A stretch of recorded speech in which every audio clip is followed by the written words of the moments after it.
Tuhan semesta alam. Dialah pencipta jagat raya. Yang kita hanya salah satu dari miliaran ciptaan. Wa bihi nasta'in ala umurid dunya waddin. Dan hanya kepadanya kita meminta pertolongan dalam menghadapi urusan dunia dan urusan agama. Allahumma salli wa sallim ala abdika wa rasulika Sayyidina wa maulana Muhammadin wa ala alihi wa ashabihi ajma'in. Ya Allah, semoga salawat dan salam, berkah dan nikmat senantiasa Engkau curahkan untuk hamba kekasih-Mu, untuk baginda Nabi kita Muhammad alaihi salatu wassalam, untuk keluarga beliau, untuk istri-istri beliau, untuk putra-putri beliau, dan untuk seluruh sahabat Nabi. Semoga Allah meridai kita bersama mereka. Amma ba'd. Jangan hilang arah. Kita nih mau kemana sebenarnya? Bila kita menuju ke suatu tempat yang sudah menjadi target tujuan kita, maka kita akan mempersiapkan diri untuk menuju ke tempat tersebut. Kita juga sudah menetapkan mau lewat jalan yang mana. Kita juga sudah mempersiapkan perbekalan yang dibutuhkan. Apa kendaraannya? Di mana kita akan istirahat? Di mana kita akan bermalam? Dan setelah melakukan perjalanan panjang yang penuh lika-liku, perjalanan yang melelahkan, menguras tenaga dan uang. Ya, kadangkala pun kita harus korban perasaan, melewati banyak rintangan. Kemudian kita sampai ke tujuan. Kita nggak sampai tersesat. Kita nggak hilang arah. Kira-kira apa yang akan dikatakan? Ada orang yang sempat hilang arah, sempat tersesat. Di saat kawan-kawannya sudah sampai ke tempat tujuan, dia belum nyampe. Bingung dia cari arah yang tepat. Belum sampai saja, sudah ketemu arahnya. Itu udah bahagia banget. Bagaimana dengan orang yang sampai ke tujuan? Ahibati fillah, Allah Azza wa Jal berfirman di surat Al-A'raf tentang mereka yang tidak hilang arah dan sampai ke tujuan. Tujuan kita adalah kembali ke surga. Arah kita adalah menuju kepada Allah Azza wa Jal. Baik, kita akan baca di surat Al-A'raf ayat 43. Tafadhal.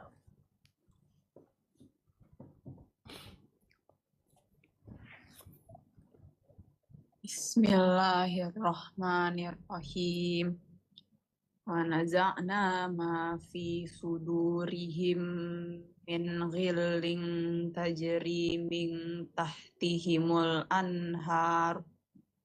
Wa qalul hamdulillahilladzi hadana lihaza wa ma kunna linahtadiya laula an hadanallah.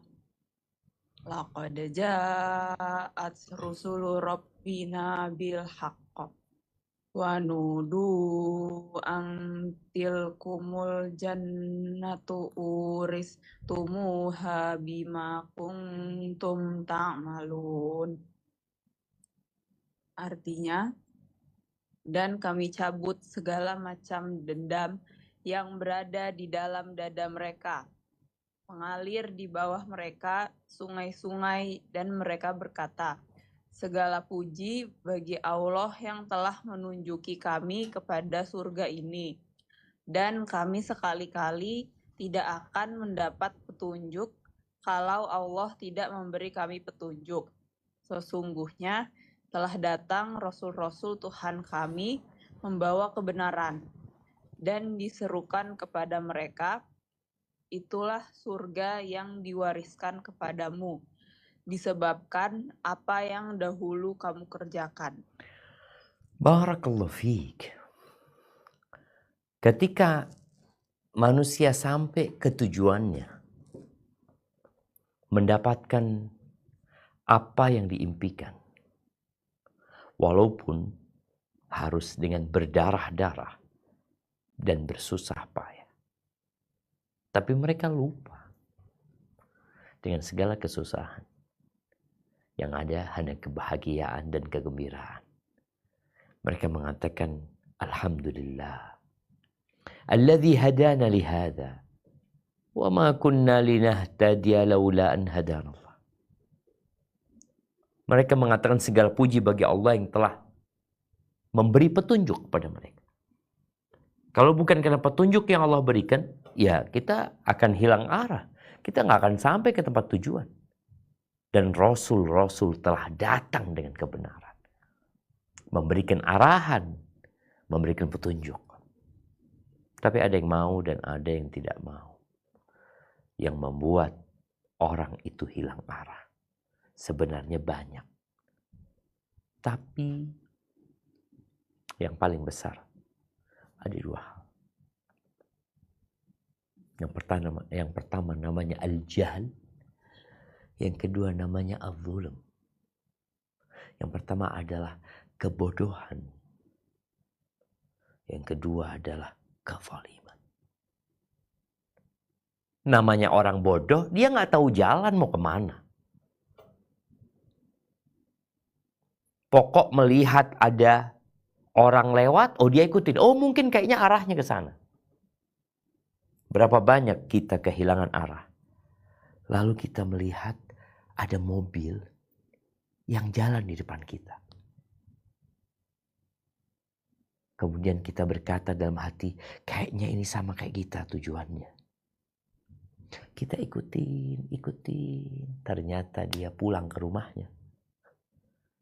Sedangkan tujuan kita bukan ke rumah dia.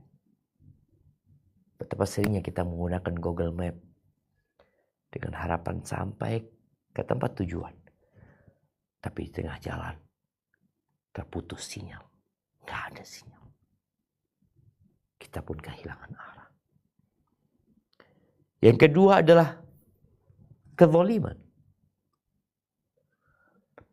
Kezaliman ini mengikuti nafsu dan perasaan belaka. Itu yang masuk surga membuat sebuah pernyataan. Laqad jaa rusulu rabbina bil haqq. Utusan-utusan Tuhan kami telah datang membawa kebenaran. Membawa petunjuk agar kita tidak hilang arah. Namun sekali lagi ada orang yang gak mau. Udah dikasih arahan, dikasih petunjuk, gak mau. Ketika Allah Azza wa Jalla menurunkan Nabi Adam alaihi salam bersama Hawa, dan tentunya ada setan di sana, Allah berpesan tentang peta pulang ke surga. Apa kata Allah di surat Thaha ayat 123 sampai 128? Kita akan baca. Tafadhal.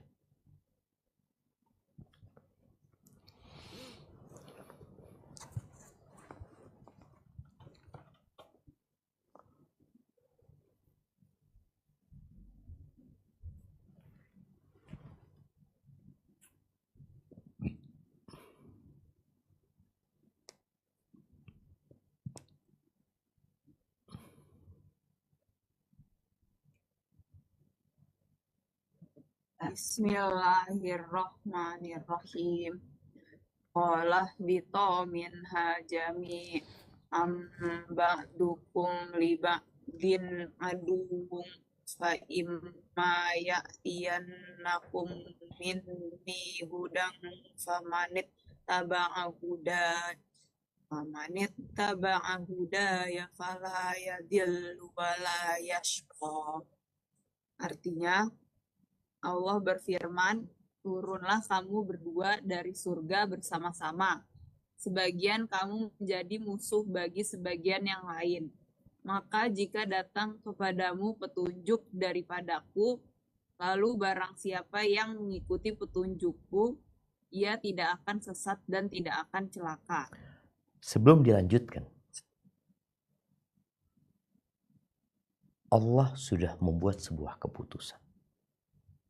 Akan datang petunjuk. Akan datang arahan-arahan. Barang siapa mengikuti petunjukku, maka dia tidak akan tersesat, dia tidak akan kehilangan arah, wala yashqa, dan dia tidak akan melarat. Itu yang mengikuti arahan, mengikuti aturan. Bagaimana dengan orang yang dalam kehidupan di dunia ini, petunjuk dan arahan dia adalah perutnya dan yang di bawah perutnya. Dia tidak peduli dengan arahan-arahan yang ada. Karena dia berpikir dia berhak untuk menentukan arah mana yang hendak dia tuju.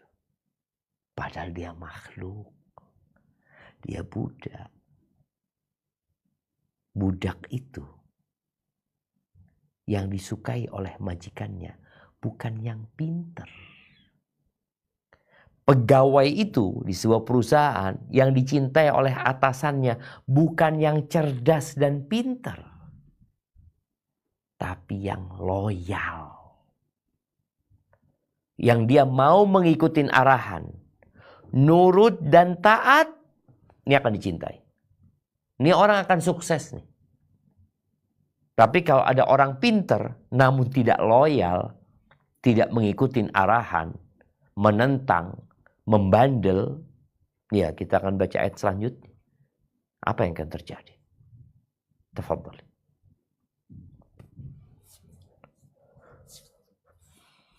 Wa man a'rada an dzikri fa inna lahu ma'isyatan dhanka wa nahsyuruhu yaumal qiyamati a'ma. Artinya, dan barang siapa berpaling dari peringatanku, maka sesungguhnya baginya penghidupan yang sempit, dan kami akan menghimpunkannya pada hari kiamat dalam keadaan buta.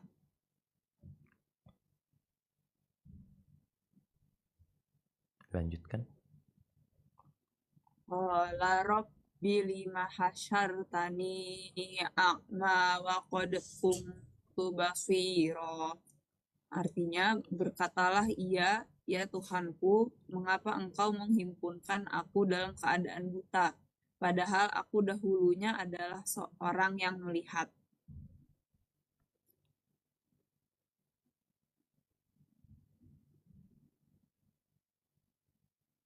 Nah, Qala kadzalika atat Qala kadzalika atatka ayatuna fanasitaha wa kadzalikal yauma tunsa. Allah berfirman, demikianlah telah datang kepadamu ayat-ayat kami, maka kamu melupakannya, dan begitu pula pada hari ini kamu pun dilupakan. Barakallahu fikum. Kita lihat jemaah. Ini orang yang kehilangan arah. Orang yang berpaling dari peringatan Allah Azza wa Jalla. Kelak akan dibangkitkan pada hari kiamat buta. Nggak ngelihat dia. Maka dia tanya, ya Allah kenapa engkau bangkitkan aku dalam kondisi buta? Padahal dulu aku bisa ngelihat. Ya engkau masalahnya. Engkau yang membutakan diri ketika hidup di dunia. engkau yang tidak mau mengikuti arah yang sudah ditetapkan untuk dirimu, maka hari ini kau dilupakan. Maka subhanallah jemaah, apabila kita membaca sejarah, kita akan mendapati banyak orang-orang yang hilang arah, kemudian mereka hilang dari kehidupan ini. Seperti kaumnya Nabi Nuh, kaumnya Nabi Hud, kaumnya Nabi Saleh. Bagaimana mereka menyimpang dari ajaran yang ditetapkan. Mereka merasa sudah capek dan lelah dengan kehidupan ini. Akhirnya mereka sibuk mengikuti hawa nafsu mereka. Ahibati fillah, petunjuk dari Allah sudah Allah turunkan. Arahnya sudah ditetapkan. Kendaraannya juga sudah ada. Dan kendaraan ini akan jalan. Engkau ikut atau tidak ikut?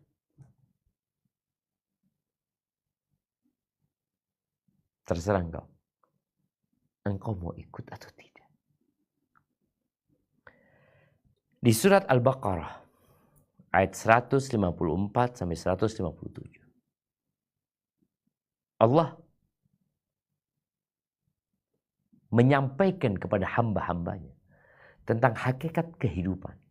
Kita ngelihat ada orang-orang mati. Manusia yang hidup berpikir, ya Allah kesian dia. Boleh jadi ini orang sudah sampai ke tujuan. Arahnya sudah tepat. Sedangkan kita yang hidup gak tahu kita. Allah akan datangkan ujian. Allah akan datangkan bala yang silih berganti. Untuk menguji kebenaran kita menuju arah yang ditetapkan. Dan ujian itu rata-rata tidak menyenangkan. Berat. Susah. Melelahkan. Tapi bukan hanya engkau yang diuji. Semua pun dalam ujian. Tapi kita akan baca. Al-Baqarah 154 sampai 157.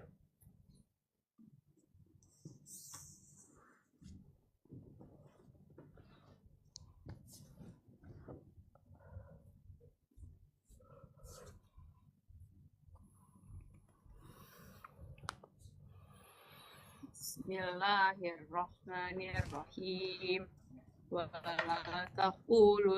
Wala taqulu liman yuqtalu fi sabilil bal ahya'u walakin la tashkurun. Artinya, dan janganlah kamu mengatakan kepada orang-orang yang gugur di jalan Allah bahwa mereka itu mati.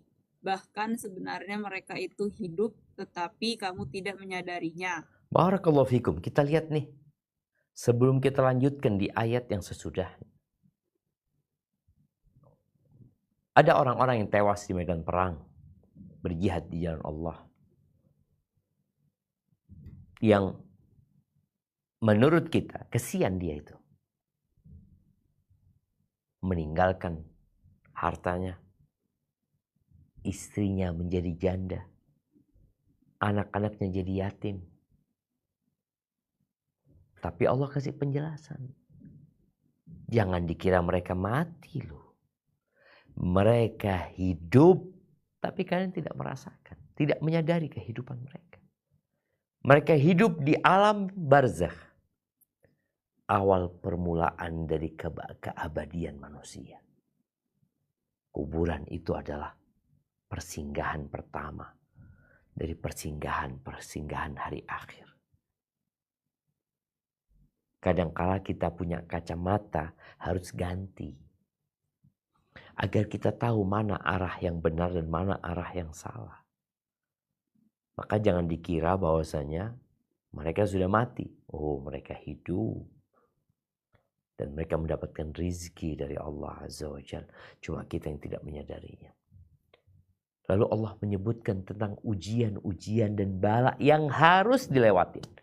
Apa kata Allah Azza wa Jalla? Naam, tafadhal.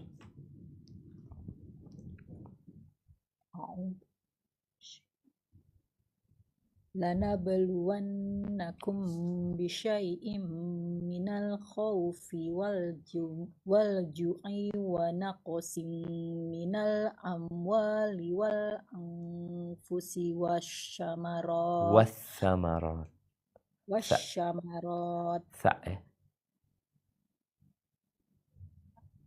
Wathamarat. samarat wabasyiris sabirin. Dan sungguh akan kami berikan cobaan kepadamu dengan sedikit ketakutan, kelaparan, kekurangan harta, jiwa, dan buah-buahan.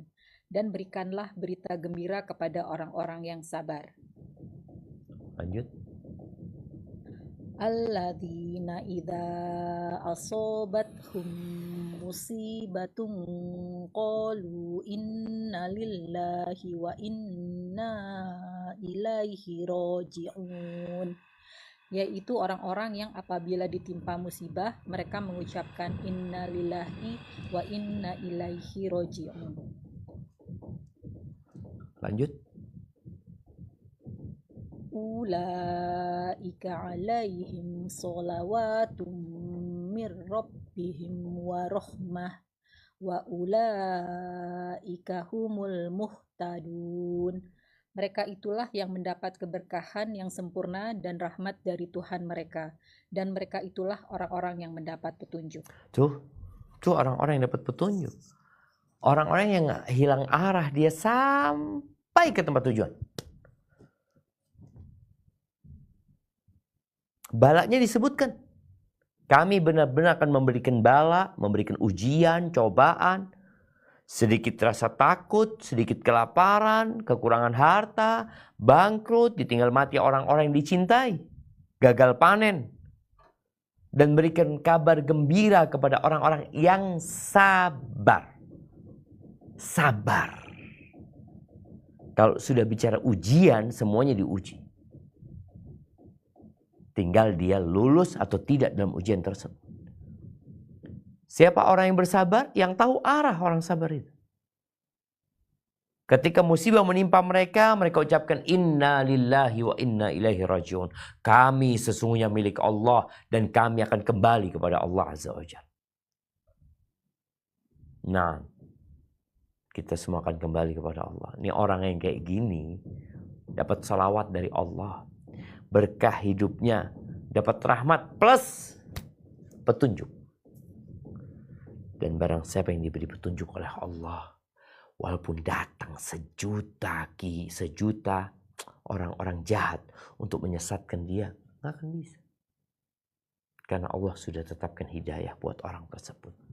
Ahibati fillah, Rasulullah SAW hidup bersama para sahabatnya. Ya, 13 tahun di kota Mekah penuh dengan perjuangan. Sampai Madinah, perjuangan juga belum selesai.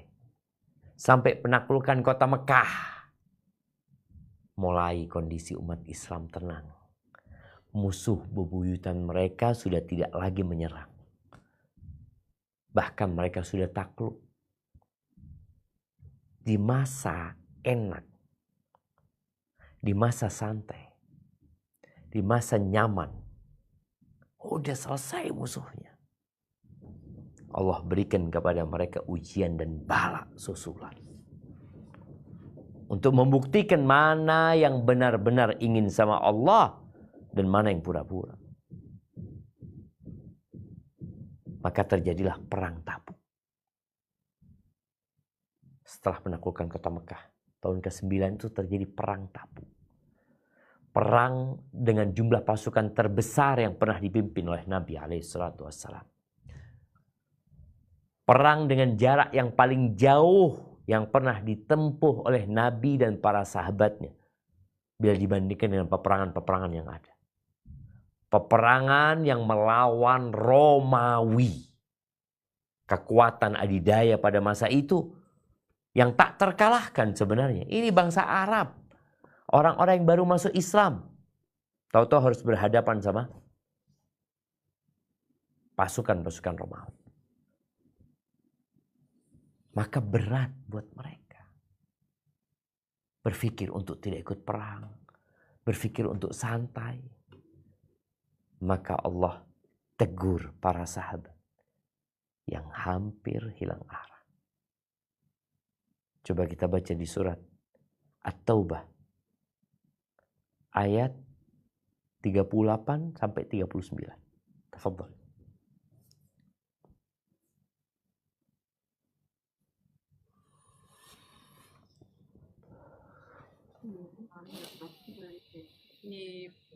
Ya ayyuhalladzina amanu malakum idza qila lakum firu fi sabilillahi saqaltum ilal ard araditum bil hayatid dunya minal akhirah fama mata'ul hayawatid dunya fil akhirati Fama illa mata'ul qalil.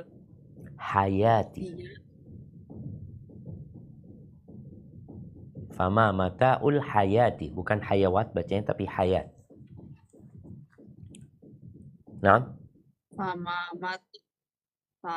mata'ul hayatid dunya fil akhirati illa qalil.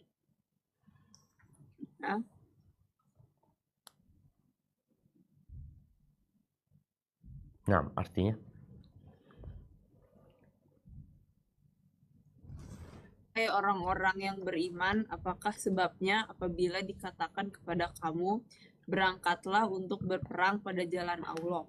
Kamu merasa berat dan ingin tinggal di tempatmu. Apakah kamu puas dengan kehidupan di dunia sebagai ganti kehidupan di akhirat? Padahal kenikmatan hidup di dunia ini dibandingkan dengan kehidupan di akhirat hanyalah sedikit. Illa tanfiru yu'adzibkum azaban alimau wa yastabdil qauman ghairakum wala tadurruhu syai'a wallahu ala kulli syai'in qadir. Jika kamu tidak berangkat untuk berperang, niscaya Allah menyiksa kamu dengan siksa yang pedih dan digantinya kamu dengan kaum yang lain. Dan kamu tidak akan dapat memberi kemudaratan kepadanya sedikit pun. Allah Maha Kuasa atas segala sesuatu. Barakallahu fikum. Kita lihat jemaah. Bagaimana Allah memberikan teguran kepada para sahabat Nabi yang mulai hidup nyaman, yang mulai bersantai ria karena musuh bebuyutannya sudah dikalahkan. Ada kecenderungan kepada dunia, meninggalkan urusan akhirat ini. Maka Allah panggil. Ya ayyuhalladzina amanu, wahai orang-orang yang beriman, dipanggil dengan nama iman. Malakum idza qila lakum unfiru fi sabilillahi thaqaltum ilal ard. Kalian ini kenapa? Ada apa sama kalian? Apabila dikatakan kepada kalian berperanglah di jalan Allah, kalian itu condong memilih untuk tetap tinggal di bumi, gak mau ikut perang. Ya kita tahu perang itu beresiko sekali. Nyawamu melayang, hartamu habis, ragamu cacat, anakmu menjadi yatim, dan ibunya menjadi janda. Maka Allah kasih teguran. Orang kalau sudah cinta sama dunia, mulai arah dia sudah hilang. Oh kata Allah Azza wa Jalla, araditum bil hayatid dunya minal akhir. Oh kalian puas untuk menukar akhirat kalian dengan kehidupan dunia. Padahal kehidupan dunia itu tidak lain hanyalah kesenangan yang sedikit dibanding dengan kesenangan akhirat. Oh, kalau kalian tidak berangkat perang, kalian tidak mau menolong Nabi SAW, Allah akan berikan azab kepada kalian. Dan kalian akan digantikan dengan generasi yang lainnya. Dan kalian tidak akan menimpakan bahaya sedikit pun kepada Allah Azza wa Jalla. Nah, maka ini sebuah peringatan dari Allah kepada para sahabat Nabi yang mulai hilang arah. Maka kita harus bersyukur kepada Allah tatkala datang musibah, datang petaka, datang bencana yang membuat kita kemudian bermuhasabah dan berpikir untuk menjadi lebih baik lagi. Kalau itu para sahabat Nabi, ternyata istri-istri Nabi pun hampir hilang arah. Apa yang terjadi dengan mereka? Kita akan baca di surat Al-Ahzab ayat 28 sampai 29. Nah. A'udzu billahi minasyaitonir rajim. Ya ayyuhan nabiyyu qulil azwajika in kuntunna turidnal hayatad dunya wa zinataha fata'alaina ummati'kunna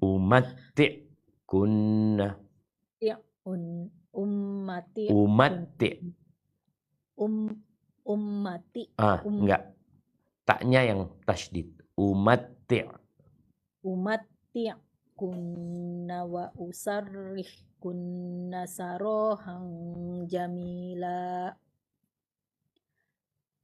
Hai Nabi, katakanlah kepada istri-istrimu, jika kamu sekalian menginginkan kehidupan dunia dan perhiasannya, maka marilah supaya kuberikan kepadamu mutah dan aku ceraikan kamu dengan cara yang baik. Wa in kuntunna turidnallaha wa rasulahu wad darul akhirata fa innallaha a'adda lil muhsinati minkunna ajran azima. Dan jika kamu sekalian menghendaki keridhaan Allah dan Rasul-Nya serta kesenangan di negeri akhirat, maka sesungguhnya Allah menyediakan bagi siapa yang berbuat baik di antara kamu pahala yang besar. Subhanallah jemaah. Istri-istri Nabi hampir hilang arah. Padahal hidup bersama Nabi SAW. Tapi kita tahu setan tidak pernah tidur siang. Dan lingkungan kadang-kala berdampak kepada kepribadian seseorang. Maka Nabi bersumpah untuk tidak mendekati istrinya selama 1 bulan. 1 bulan ditinggal. Cobaan buat Nabi, cobaan buat mereka. Sebulan. Istrinya yang 9 itu ditinggal sama Nabi SAW. Kenapa? Ada banyak riwayat yang menceritakan penyebab Nabi SAW tidak mau mendekati mereka. Yang intinya mereka hilang arah. Dan harus dipaksa untuk kembali ke arah yang sahih. Ke relnya. Dengan cara apa? Tadi.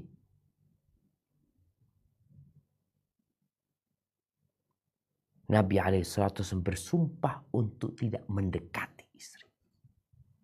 Sebulan. Setelah itu turun ayat ini. Katakan kepada mereka. Kalian mau cari dunia. Oh, kalian mau bermewah-mewahan dalam kehidupan dunia. Ya udah. Arah kita beda. Kalian kemari, aku kasih mut'ah. Aku kasih harta pesangon buat kalian. Lalu aku ceraikan kalian dengan perceraian yang baik. Udah selesai. Rumah tangga bisa dilanjutin. Kenapa? Arahnya beda. Ketika Nabi SAW menyebutkan 3 harta yang paling mulia. Yang seharusnya seorang hamba berburu mencarinya. Yang pertama lisan yang pandai berzikir. Hati yang pandai bersyukur. Dan istri yang membantu suaminya dalam urusan keimanan dia. Taib. Kalau yang kalian cari adalah Allah, Rasulnya, kehidupan akhirat, maka Allah sediakan bagi yang berbuat baik di antara kalian pahala yang besar. Tapi untuk mendapatkan pahala yang besar itu ada lorong yang penuh dengan tantangan dan rintangan yang harus dilewati. Maka akhirnya satu persatu istri-istri Nabi didatengin sama Nabi SAW. Yang pertama Aisyah dikasih penawaran, dibacakan ayat ini. Engkau mau bersamaku atau engkau mau cerai? Kalau engkau tidak mampu hidup bersamaku, ya udah cerai. Tapi mau hidup bersamaku, ini prinsipnya. Kita cari kehidupan akhirat. Sabar dengan kelaparan. Sabar dengan kesusahan. Karena memang jalan menuju surga butuh kesabaran. Taib, ternyata sebelum Nabi kita Muhammad alaihissalam, jauh sebelum itu, di masa Nabi Musa alaihissalam, ada kondisi di mana Bani Israel hampir kehilangan arah. Apa penyebabnya? Melihat kepada hartanya Qarun. Melihat kepada kemewahannya Qarun. Yang orang kalau melihat Qarun dan bala tentaranya atau pasukannya atau dayang-dayangnya, kita akan takjub dan terkejut. Ini orang bisa kayak gitu. Itu kaumnya Nabi Musa ketika melihat Qarun datang ya dengan kereta kudanya yang kunci gudangnya dipikul, kuncinya dipikul. Gimana dengan gudang? Apa yang terjadi? Allah sebutkan di surat Al-Qasas ayat 78 sampai 83. Nah, silahkan kita baca.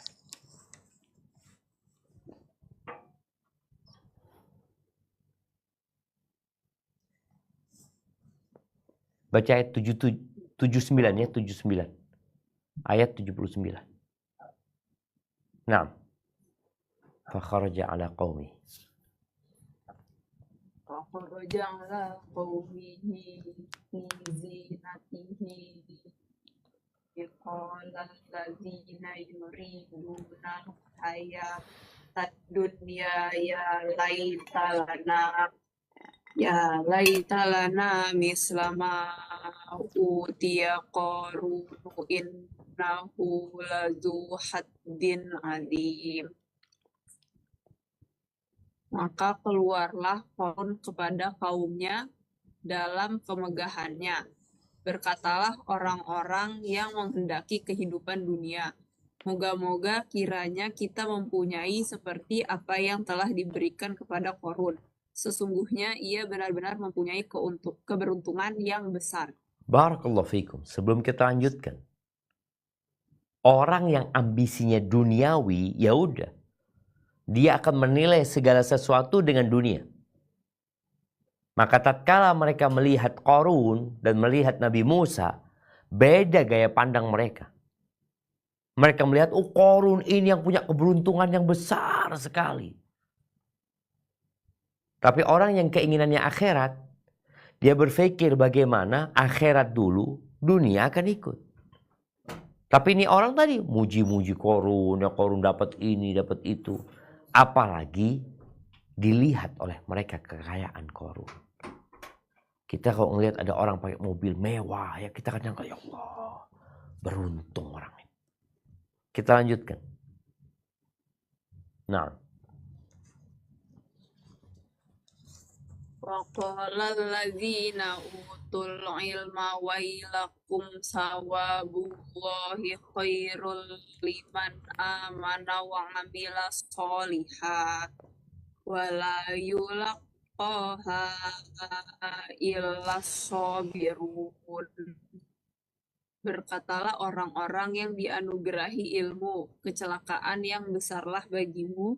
Pahala Allah adalah lebih baik bagi orang-orang yang beriman dan beramal soleh, dan tidak diperoleh pahala itu kecuali oleh orang-orang yang sabar. Oh, kita lihat perbedaan sisi pandang orang yang tahu arah dan orang yang tidak tahu arah. Orang yang tidak tahu arah, dia akan hidup berfoya-foya, akan bersenang-senang. Tapi orang yang punya ilmu beda. Dia tahu arahnya. Maka dia akan memberikan arahan kepada orang lain. Pahala, balasan dari Allah itu lebih baik buat orang yang beriman dan beramal soleh. Tapi nggak bisa mencapai derajat itu kecuali orang-orang yang sabar. Sabar. Kita melihat orang pakai mobil baru, mewah. Kita harus sabar, iya. Bukan kita menginginkan apa yang dimiliki mereka. Iri akhirnya. Taib Qarun dengan kemewahannya berjalan. Lalu apa cerita dia selanjutnya? Nah, dilanjutkan.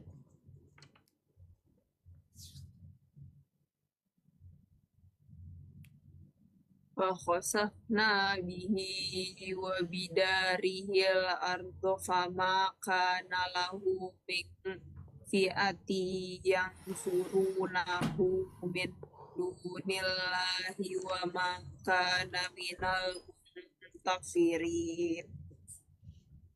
Maka kami benamkanlah Korun beserta rumahnya ke dalam bumi. Maka tidak ada baginya suatu golongan pun yang menolongnya terhadap azab Allah. Dan tiadalah ia termasuk orang-orang yang dapat membela dirinya. Nah, kita lihat setelah orang berilmu dan orang yang ambisi dunia, semua memberikan komentar sesuai dengan gaya pandang mereka. Dan Korun ini memang sombong jemaah. Akhirnya Allah benamkan dia di bumi.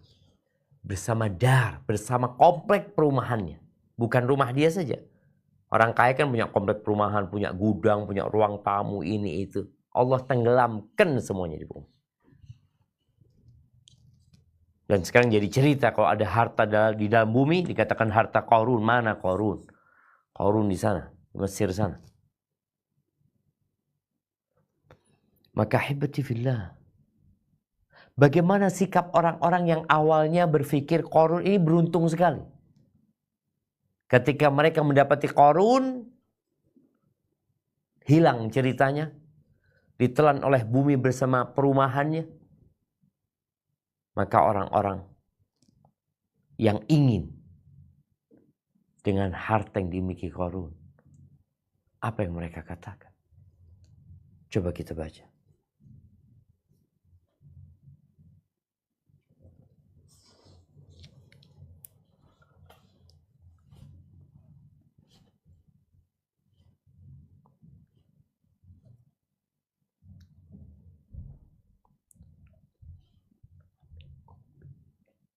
Wa asbahal ladzina tamannau makanahu bil amsi yaquluna wa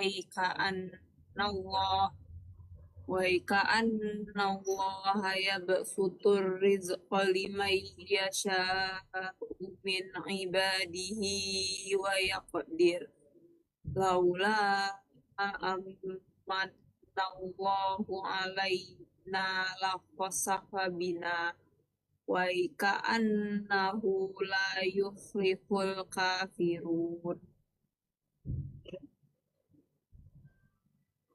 Dan jadilah orang-orang yang kemarin mencita-citakan kedudukan Korun itu.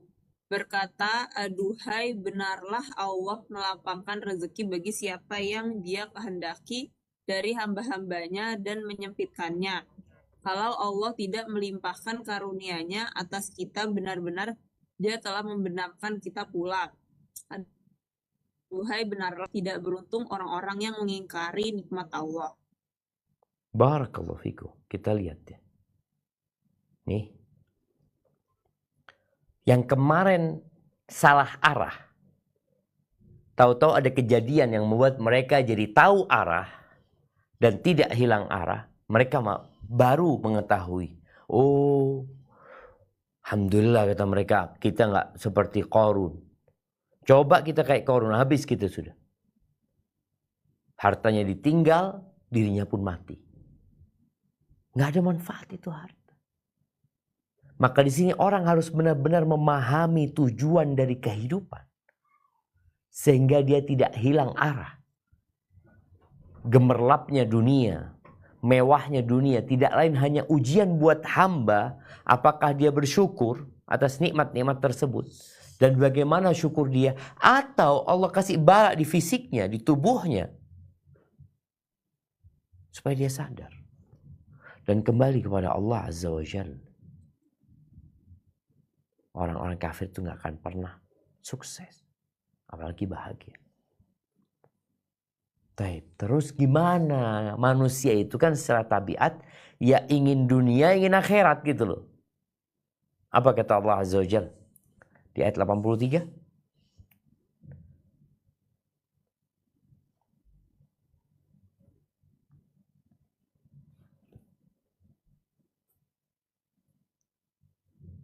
tilkad darul akhiratu naj'aluha lilladzina la yuriduna uluwan fil ardi wala fasada Wala wala fasada. wala wala fasada Fasada. wala fasada Ahsanti. wal aqibatu lil muttaqin.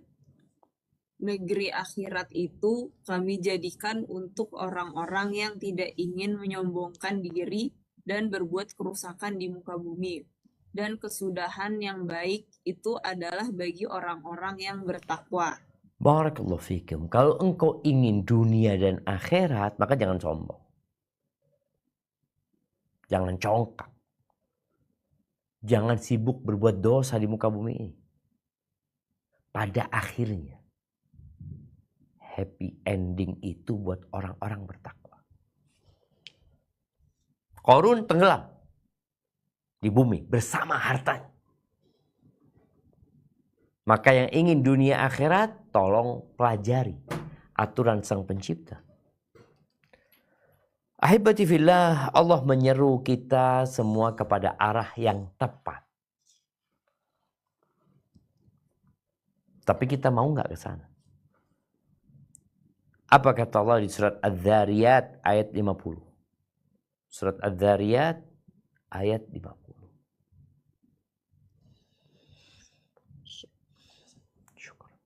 Wafirru ilallah inni lakum minhu nazirum mubin. Maka segeralah kembali kepada menaati Allah. Sesungguhnya aku seorang pemberi peringatan yang nyata dari Allah untukmu. Nih, arahnya, arah yang benar itu udah lari menuju kepada Allah. Allah itu yang memiliki kita.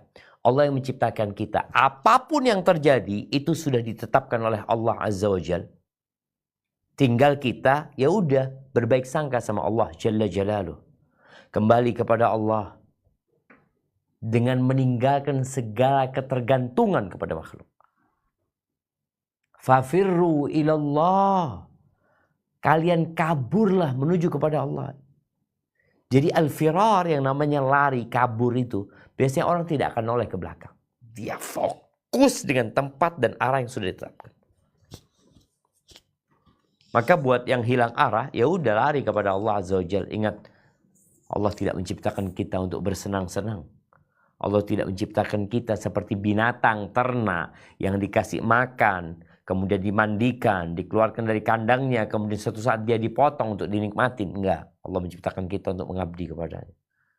Dan arah yang tepat adalah kembali kepada Allah Azza wa Jalla. Apapun masalahmu, sebesar apapun kau harus berbaik sangka sama Allah Azza wa Jalla. Di tubuhmu masih ada banyak nikmat. Kalau engkau harus kehilangan harta, maka syukuri nikmat-nikmat yang ada. Fafirru ilallah. Jadi kalau bicara arah yang kita tuju itu menuju kepada Allah. Udah tinggalkan semuanya. Yang menyebabkan engkau nanti terlena, terlalaikan, tinggalin. Kemana? Menuju kepada Allah. Laksanakan perintahnya. Jauhi larangannya. Tauhidkan Allah. Jangan berbuat syirik. Dan hati selalu berbaik sangka sama Allah. Apapun yang terjadi. Kenapa? Karena Allah tidak bertindak kecuali dengan ilmu dan hikmah. Barakallahu fiik, itu mungkin yang dapat kita kaji pada kesempatan kali ini. Dan hendaklah kita terus berdoa memohon kepada Allah agar jangan sampai hilang arah. Baca Rabbana la tuzigh qulubana ba'da idh hadaitana. Baca ya muqallibal qulub tsabbit qalbi ala dinik. Baca doa-doa yang kita berharap kepada Allah agar kita tidak hilang arah dan arah kita benar dan tepat menuju kepada Allah, dan arah ini penuh dengan perjuangan dan pengorbanan. Ya, sungguh menakjubkan urusan orang beriman. Kalau ditimpa nikmat dia bersyukur, kalau ditimpa musibah dia bersabar. Dan itu tidak dimiliki kecuali oleh orang yang beriman. Barakallahu fiik. Nah, Anda kembalikan ke moderator untuk memimpin jalannya tanya jawab. Tafadhal. Jazakallah khair wa barakallahu fiik Ustaz. untuk paparannya, dan diinfokan bahwa insya Allah di sana sholat asarnya cukup cepat ya Ustaz. Aduh, Jam, sungguhan. Adzan itu jam 3, jam 2.15. Kita mungkin bisa sampai jam 2.25 insya Allah. insya Allah. Baik. Kalau gitu izin pertanyaan pertama Ustaz. Tafadhalina. Bismillah Ustadz, mohon penjelasannya, apakah memang jika kita hijrah pasti kita akan diuji dengan lebih banyak dan berat? Saya merasakan cobaan makin banyak di tempat kerja dan teman-teman bahkan keluarga. Teman kantor menjauh, atasan saya juga mendadak berubah sikap dan bahkan keluarga juga malah meminta saya untuk jangan berubah drastis dan pelan-pelan saja, terutama dalam cara berpakaian. Sementara saya belum punya teman dekat dari tempat kajian untuk mengobrol. Apakah sebaiknya saya pelan-pelan saja ya Ustadz, atau harus seperti gimana baiknya? Masya Allah, barakallahu fiik. Mungkin ada 2 pertanyaan di sini. Yang pertama berkaitan dengan kenapa ketika hijrah kok ujiannya semakin berat. Allah Azza wa Jalla hendak memisahkan mana yang benar dan mana yang salah. Mana yang jujur dan mana yang bohong. Maka Allah berikan ujian. Dan ketika engkau berpikir, kenapa ujianku semakin berat ketika aku hijrah? Allah itu tidak memberikan ujian kecuali sesuai dengan kemampuanmu. Allah itu maha tahu. Ketika kita dapat musibah, Allah tahu kita mampu melewatinya. Tinggal sekarang kasusnya mau atau tidak. Kalau mampu pasti mampu. Kalau engkau tidak mampu, Allah nggak akan kasih cobaan itu. Yakin Allah itu lebih sayang sama kita daripada orang tua kita sama kita. Maka engkau harus yakin bahwa engkau mampu melewati ujian ini. Tapi pertanyaan yang kedua berkaitan dengan bagaimana sikap seorang ketika hijrah. Apakah dia harus totalitas? Ya seharusnya totalitas. Tapi dengan adab dan etika. Allah Azza wa Jalla mengatakan udkhulu fis silmi kafah. Masuklah ke dalam Islam secara utuh gitu loh. Gak separuhnya Islam, separuhnya enggak. Secara utuh dalam Islam. Jangan ikuti langkah-langkah setan. Jadi perkara-perkara yang kau bisa lakukan. Dan itu hal-hal yang wajib dalam agama. Karena ada yang sunnah, ada yang wajib. Yang sunnah memang ketika kita meninggalkannya kita nggak dosa, cuma kita rugi. Tapi yang menjadi sebuah kewajiban, maka engkau nggak bisa toleransi, jalankan. Tapi tolong menjalankannya dengan adab dan etika. Bagaimana kita menghormati yang lebih tua, menyayangi yang lebih kecil. Bagaimana kinerja kita kalau engkau kerja di sebuah perusahaan, kinerjamu semakin bagus. Bos nggak ngelihat kepada penampilanmu nanti. Yang dilihat, oh hasil kerjanya bagus. Karena ada orang yang hijrah kemudian dia rusak hasil kerjanya. Gara-gara hijrah dia. Karena dia fokus belajar. Taib, engkau belajar. Tapi jangan lupa ketika engkau bekerja, kerjaanmu jadi wajib buat engkau. Karena engkau punya kontrak sama dia. Ini semoga bisa menjadi pelajaran buat kita semuanya. Barakallahu fiik. Nah. Jazakallahu khair Ustadz. Pertanyaan berikutnya. Assalamualaikum warahmatullahi wabarakatuh. Waalaikumsalam warahmatullahi wabarakatuh. Afwan, mohon dijelaskan apakah dosa yang kita lakukan baik dari zaman dulu maupun sekarang bisa turun atau kena juga dengan keluarga, termasuk anak-anak kita. Bukankah di Islam tidak ada hukum karma? Apakah boleh kita sholat tobat tanpa khusus untuk dosa tertentu? Jadi diniatkan untuk semua dosa-dosa yang lalu. Masya Allah, barakallahu fiik. Iya, ahibati fillah. Dosa itu ada 2 macam. Ada dosa besar, ada dosa kecil. Kalau bicara apakah dosa itu akan bisa berdampak kepada yang tidak berbuat dosa? Bisa. Nabi SAW pernah ditanya oleh Ummu Salmah, anahliku wa fina salihun. Apakah kita akan binasa sedangkan di tengah kita ada orang-orang soleh? Ini ada orang soleh, kita akan binasa nggak? Kita akan dihukum nggak? Kata Nabi SAW, na'am, iya, boleh jadi itu terjadi. Idza kathurul khabath. Kalau yang namanya kemungkaran, kejahatan sudah merajalela, maka orang-orang yang tidak melakukan dosa secara langsung boleh jadi berdampak buat dia. Boleh jadi ada pembiaran dari dia. Maka yang harus dilakukan oleh seorang hamba tadi, yang dia khawatir dengan dosa-dosa dia yang masa lalu, dia bertobat kepada Allah dan menjaga keluarganya. Karena Allah akan menjaga kita kalau kita menjaga syariat Allah. Apa kata Nabi SAW? Ihfadillah yahfadka. Jagalah Allah, jagalah aturan Allah. Allah akan menjagamu. Ihfadillah tajidhu tujahak. Jagalah Allah, engkau akan mendapatkan Allah di hadapanmu. Ini menunjukkan bahwa seorang hamba ketika dikasih ujian sama Allah Subhanahu wa taala, kemudian dia mungkin tadi berbuat dosa, melakukan tindakan yang tidak diperbolehkan. Bagaimana supaya tidak berdampak kepada keluarganya? Dia jaga Allah, Allah akan jaga keluarganya. Tapi ketika dia tidak menjaga Allah, Allah biarkan keluarganya. Allah biarkan. Ketika ada seorang yang melihat anaknya, sang bapak ini, dia mengatakan kepada anaknya, la azidanna fi salati. Aku akan nambah sholatku, nak. Akan kau jaga sama Allah SWT. Sehingga orang yang tadi berbuat dosa di masa lalu, apakah mungkin dosa itu berdampak kepada keluarganya? Boleh-boleh saja. Akan tergantung kondisinya. Tapi hendaklah kau istighfar, mohon ampun kepada Allah Azza wa Jal. Dan semoga keluargamu dijaga sama Allah. Karena engkau menjaga agama Allah Jalla Jalaluh. Hadza wallahu a'lam bissawab. Barakallahu fiik Ustaz. Berikutnya kita beri kesempatan untuk ukhti yang sudah resen. Tafadholi ukhti sesuai tema sebisa mungkin dan satu pertanyaan. Ukhti Putri. Assalamualaikum warahmatullahi wabarakatuh. Waalaikumsalam warahmatullahi wabarakatuh. Naam, tafadhal. Assalamualaikum ilaikum Ustaz. Afwan Ustaz, tadi Ustaz mengatakan bahwa kita harus kembali kepada Allah dan berprasangka baiklah kepada Allah.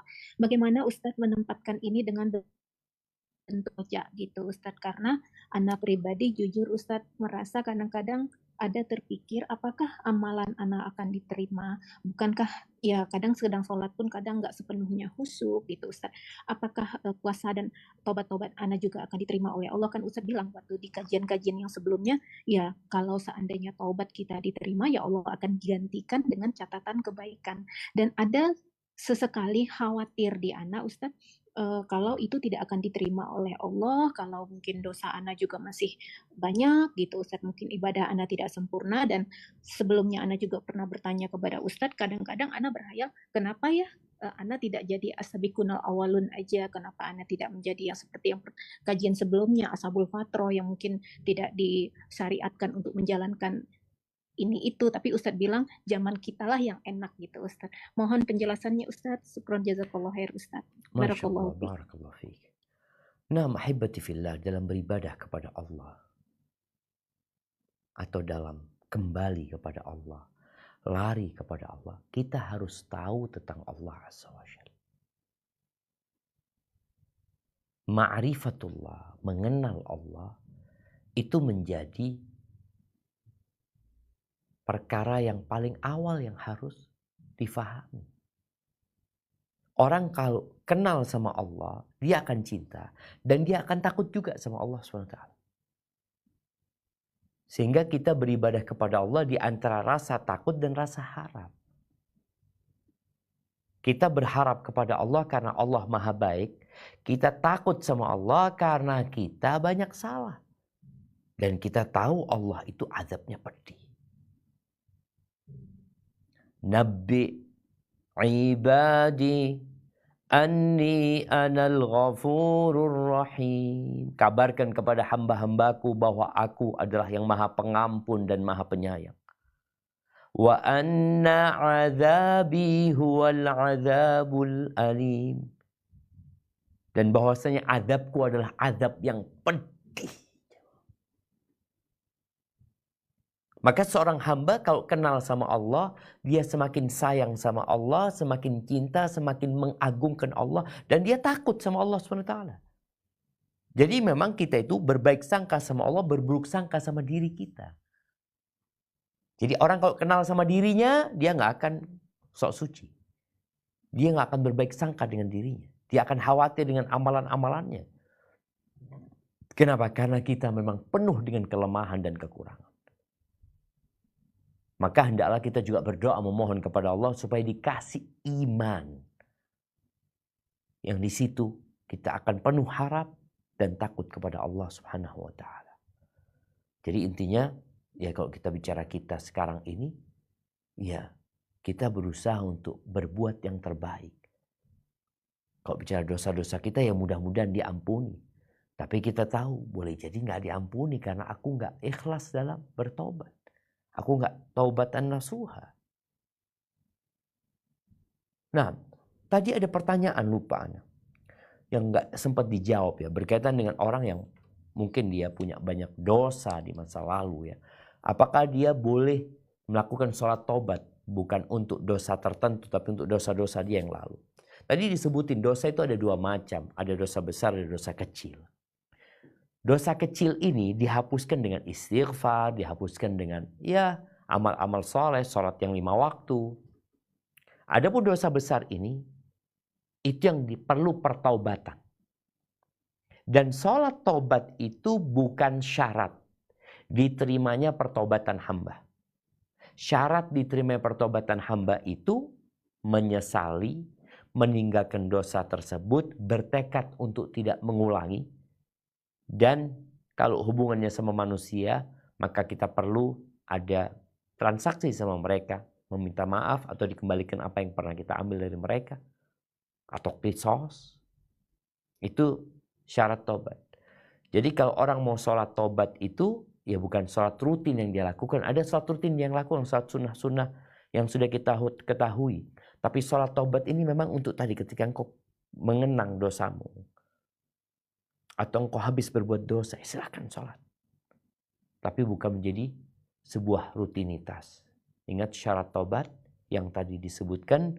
Dan sholat tobat itu bukan menjadi syarat sahnya. Hanya menjadi penyempurna tobat seorang hamba. Karena dia telah melakukan amal soleh.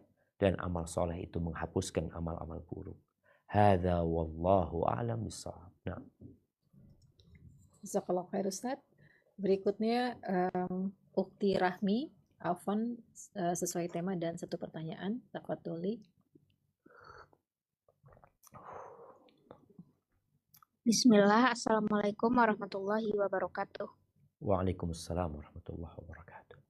Semoga Ustadz dan keluarga selalu dalam lindungan Allah Subhanahu wa taala. Allahumma amin. Izin bertanya Ustadz, Nah. saat ini saya sedang dalam kendala yang sesuai dengan tema kita hari ini, yaitu kehilangan arah. Di mana 3 tahun lalu saya memilih kuliah dengan sesuatu atau jalan yang mungkin saya tidak ingin tempuh, tapi karena nasihat dari saudara saya akhirnya berada di jalan yang ini. Dan sekarang saya terkendala di kelulusan saya. Saya sedang berusaha agar saya secepatnya lulus. Dan apakah hal ini diakibatkan karena kejahilan saya di waktu itu? Mohon ilmunya Ustadz. Barakallahu fikum. Assalamualaikum warahmatullahi wabarakatuh. Waalaikumsalam warahmatullahi wabarakatuh. Ketika seorang telah menentukan pilihan, kemudian dia berada di sebuah tempat yang tempat itu menurut dia kurang tepat, maka tidak ada alasan buat dia untuk meninggalkan tempat tersebut. Jadi kadang-kala kita memilih ya, tahu-tahu nggak benar. Contoh, ketika seorang menikah, ketika dia sudah istikharah, tahu-tahu dia menikah, ternyata nggak pas yang dia nikahin. Ternyata orang itu orang yang buruk akhlaknya, ibadahnya nggak benar, selama ini hanya pura-pura. Maka perceraian boleh jadi solusi. Tapi boleh jadi enggak juga. Ada usaha perbaikan dan semoga bisa diperbaiki. Ketika bicara anti berada di sebuah tempat, kuliah, yang kemudian terkendala dengan masalah kelulusan. Karena boleh jadi ada orang yang, aku sebenarnya nggak mau gitu loh. Tapi karena engkau sudah berada di tempat itu, selesaikan. Selama aktivitas yang kau lakukan secara syariat diperbolehkan, selesaikan. Bagaimana cara menyelesaikannya? Minta tolong sama Allah Azza wa Jalla. Nabi SAW mengatakan, al-mu'minul qawi khairun wa ahabbu ilallahi minal mu'minid dha'if. Wa fi kullin khair. Orang mukmin yang kuat, ya, kuat imannya, kuat azimahnya, kuat tekadnya, kuat ilmunya, kuat yang lainnya. Itu lebih baik dan lebih dicintai Allah daripada mukmin yang lemah. Lemah imannya, lemah kemauannya, lemah semangatnya. Dan di setiap orang mukmin itu ada kebaikan. Lalu beliau berpesan alaihi salatu wasallam, ihris ala ma yanfa'uka wasta'in billahi wa la ta'jaz. Bersemangatlah engkau untuk meraih apa saja yang bermanfaat buat dirimu. Semangat. Ini manfaat, sudah bismillah. Dan minta tolong sama Allah. Jangan bersandar kepada dirimu. Jangan bersandar kepada kawanmu. Udah, gantungkan kepada Allah Azza wa Jalla. Wasta'in billah. Minta tolong sama Allah. Wala ta'jaz. Jangan jadi orang yang lemah. Aduh gak mungkin. Aduh gak bisa. Aduh sulit. Aduh berat. Enggak. Nggak ada di dunia ini yang berat kalau Allah jadikan mudah. Dan tidak ada kemudahan kecuali yang Allah bikin itu mudah. Fa'in asabaka syai'. Di sini ketika engkau ditimpa sesuatu yang tidak engkau inginkan, udah nggak usah nyalain siapa-siapa. Oh ini gara-gara fulan, udah. Engkau jangan sibuk cari kambing hitam. Fa'in asabaka syai'. Kalau engkau ditimpa sesuatu, jangan mengatakan, andai kata aku tidak nurutin fulan waktu itu. Andai kata aku nggak di situ. Andai kata aku nggak berangkat ke sana. Jangan. Tapi katakan, qul qadarullah. Udah takdirnya Allah. Wa ma syaa fa'al. Dan Allah berbuat apa yang dia kehendaki. Sekarang engkau harus melanjutkan yang engkau mulai. Selama bisa dilanjutkan. Ada yang nggak bisa dilanjutkan? Tapi apabila bisa dilanjutkan, lanjutkan. Dan minta tolong sama Allah Azza wa Jalla. Hadza wallahu a'lam bissawab. Na'am. Jazakallah khair Ustaz. Dan berikutnya Ustaz. Bismillah Ustaz. Semoga Ustaz selalu dalam lindungan Allah Subhanahu wa taala. Ustaz, kehidupan keluarga saya menurut saya cukup meski tidak lebih. Namun suami saya merasa harusnya lebih baik. Karena suami saya beralasan ingin agar anak-anak bisa mendapat pendidikan di sekolah-sekolah sunnah terbaik yang harganya cukup mahal. Juga kualitas hidup lainnya. Jadi suami melarang saya untuk berhenti bekerja. Padahal saya ingin berhenti Ustadz dan fokus mengurus anak dan rumah. Apa saya harus menuruti suami atau memaksa untuk tetap resign? Ini mungkin ada juga Ustadz pertanyaan serupa, namun pilihannya jika selama ini sudah susah mendapat pekerjaan dan yang tawaran ada itu untuk bekerja seperti di Indomaret yang ada jualan rokok atau bekerja di bank konvensional Ustaz. Masya Allah, barakallahu fikum. Naam ahibati fillah. Yang pertama berkaitan dengan seorang istri. Istri itu berkewajiban berkhidmat kepada suami. Khidmat kepada suami, bukan mencari nafkah. Karena kewajiban mencari nafkah adalah kewajiban sang suami. Dia punya kewajiban sebagai seorang ibu untuk merawat, mendidik anak-anaknya. Kalau dia bisa menggabungkan, umpamanya, dia dapat berkhidmat sama suami dan membantu suami dalam urusan, ya tadi mungkin ada urusan-urusan yang memang suami nggak mampu, istri punya kelebihan, punya keahlian, dan istri mau, silahkan. Tapi kalau engkau merasa enggak, kalau anak bekerja, anak-anak akan berantakan. Dan anak ingin menyampaikan kepada seluruh ummahat, ya, kepada seluruh wanita di muka bumi ini. Perempuan itu bukan guru. Tapi perempuan itu madrasah. Bahasa Arabnya guru itu mudarrisah. Tapi wanita itu madrasah. Orang tua yang berpikir menyekolahkan anaknya di sekolah-sekolah sunnah, ketahuilah yang paling penting sebelum mereka sekolah di sekolah-sekolah itu, madrasahnya dibenerin. Madrasahnya ini ibunya madrasahnya. Ketika madrasahnya ini benar, yang lainnya benar. Tapi kalau madrasahnya nggak benar, mau di sekolah-sekolahan paling bagus pun, jadi nggak benar. Maka jadilah madrasah yang benar. Maka nasihat anak, engkau lihat, engkau timbang-timbang antara maslahat dan mudarat. Selama pekerjaanmu halal, maka tidak ada masalah kalau engkau mau bekerja tanpa menelantarkan kewajibanmu sebagai seorang istri dan sebagai seorang ibu. Tapi kalau ternyata harus ada yang dikorbankan, maka korbankan pekerjaanmu, fokus kepada kewajibanmu. Karena kalau ada sunnah dan wajib, tinggalkan yang sunnah kalau bertentangan dengan yang wajib. Yang wajib didahulukan. Berkaitan dengan bekerja di tempat-tempat yang ada tempat yang sebenarnya halal, tapi di situ ada syubhat mungkin yang dijual. Maka lihatlah apakah dia bisa menghindari syubhat tersebut sehingga dia bisa selamat. Ada tempat-tempat yang menjual minuman keras, oh itu tinggalkan. Ada tempat-tempat yang enggak sebenarnya sih, ada tadi mungkin rokok ya, yang memang kita tahu mungkin di negeri kita dianggap itu boleh, bahkan ada ulama yang memfatwakan boleh. Maka kalau engkau bisa menghindari, hindari. Namun kalau bekerja di tempat riba, selesai. Nggak ada baiknya di situ. Nggak ada. Allah melaknat. Engkau cari rizki, kepingin berkah buat keluargamu. Tapi ternyata engkau berada di tempat yang dilaknat. Engkau dilaknat. Engkau bawa barang yang dilaknat ke rumahmu, maka tinggalkan. Oh terus gimana Ustaz? Ingat, yang halal itu banyak sekali. Dan yang Allah haramkan itu terbatas. Cuma karena sebagian orang itu hilang arah. Yang ada dalam benak dia. Sekarang kondisi ekonomi sulit, berat. Udahlah kerjaan apa saja. Yang penting kerja sekarang ini. Ingat, yang kasih rizki itu bukan tempat kerja kita. Yang kasih rizki itu Allah Rabbul Alamin. Ada istighfar sebagai pintu rizki. Ada tawakal. Kadang-kala kita nggak tawakal. Kita lebih yakin dengan sebab daripada yang menciptakan sebab. Sebab-sebab itu kalau Allah mengatakan tidak kerja, nggak akan kerja. Nggak ada manfaat. Orang minum obat supaya sembuh. Kalau dia bergantung sama obat ini bahaya. Obat itu tidak menyembuhkan. Ngobatin iya, tapi dengan izin Allah Azza wa Jalla. Kalau Allah katakan tidak, ya kita lihat. Ada orang sakit minum obat, tetap dia sakit. Dan pada akhirnya mati. Maka ingat, kembali kepada Allah dalam usaha cari rezeki.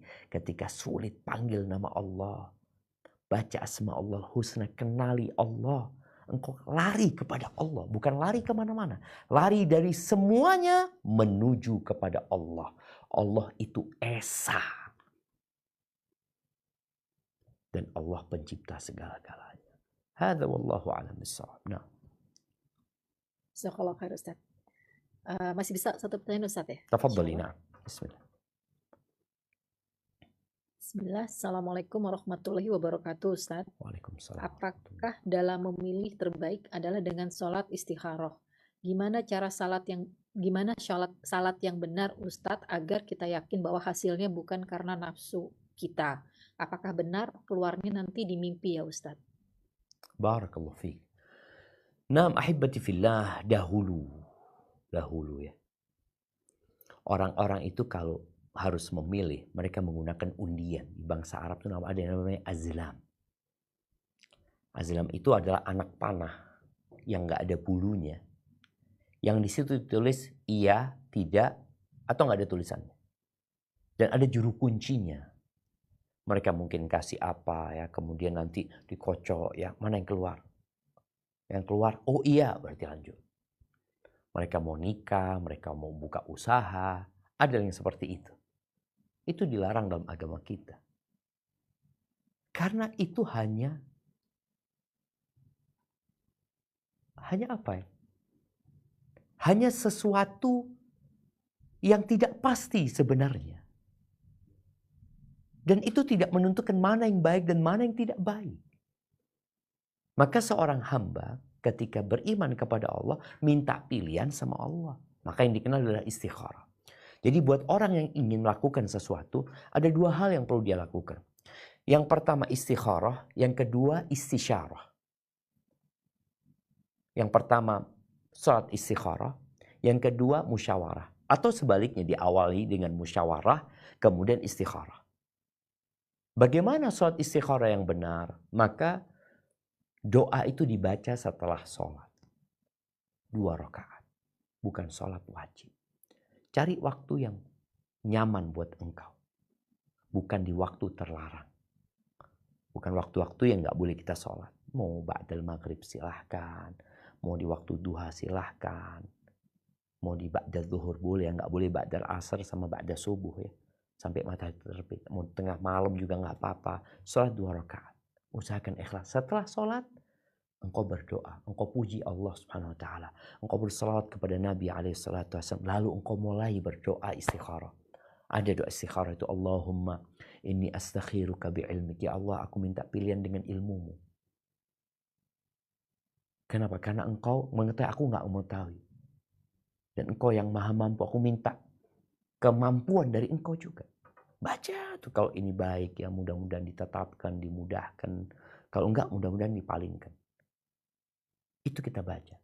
Dan istikharah ini boleh diulangin ketika kita belum mendapatkan petunjuk. Apakah petunjuknya dari mimpi? Nggak harus mimpi. Boleh jadi aku sudah musyawarah, aku istikharah, udah aku jalanin.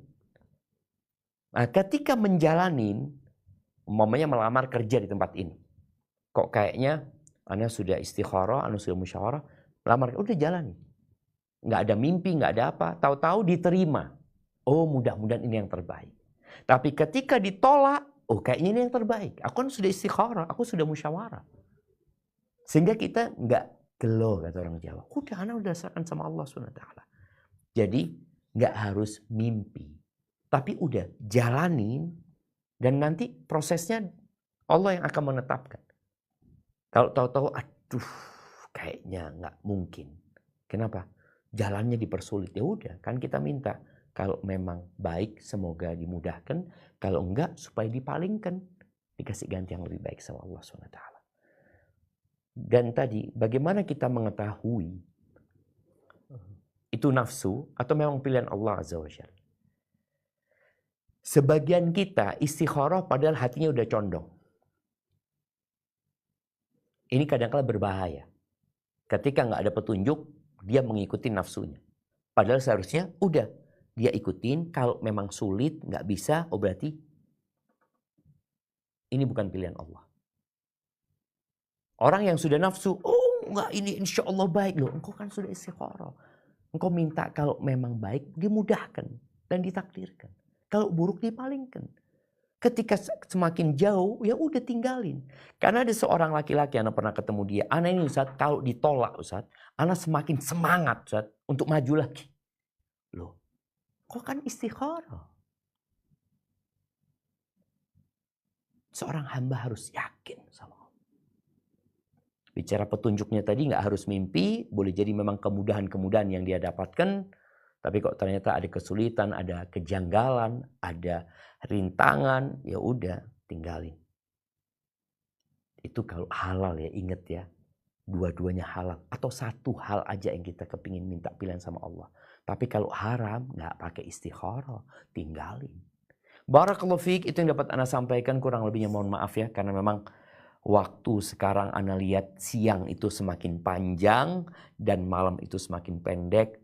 Semoga kita bisa memanfaatkan waktu untuk lebih mendekatkan diri kepada Allah di siang hari dengan ibadah-ibadah yang bisa dilakukan di siang hari walaupun malam harinya jadi pendek. Mohon maaf atas segala kekurangan. Ana kembalikan ke moderator. Jazakillah khair.